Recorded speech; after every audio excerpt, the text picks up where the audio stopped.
La longue histoire des climats de Bourgogne commence par le temps de la nature. Il y a 30 millions d'années, le continent européen se fracture. Une faille géologique fait remonter vers la surface des couches de terrain calcaire et argileux. La suite est le fruit d'un travail continu des hommes au fil des siècles. Les vignes sont cultivées en Bourgogne dès l'Antiquité. Au Haut Moyen Âge, les vignes gagnent les coteaux. Les communautés religieuses deviennent de grands propriétaires de vignes, créant de vastes domaines. Les premiers clos apparaissent. Les moines de Cluny et de Cîteaux, vignerons et bâtisseurs de génie, font progresser les savoir-faire. Ils contribuent à la création de lieux d'excellence avec le modèle du cellier et du clos cistercien créé au clos de Vougeot au XIIe siècle. Plus tard, les ducs de Bourgogne développent la notoriété des vins de Bourgogne dans toute l'Europe et encouragent la qualité des vins plutôt que la quantité. On parle alors de vin de Beaune et de vin de Dijon.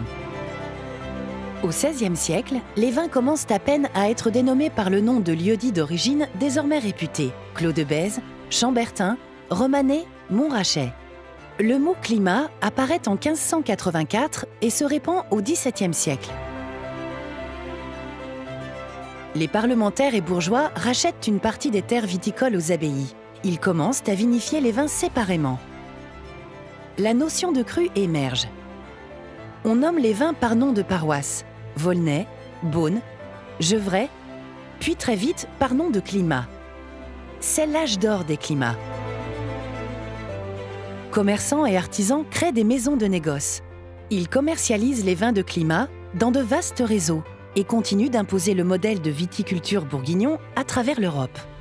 La différenciation et la hiérarchisation des crus se poursuit. Les climats se généralisent.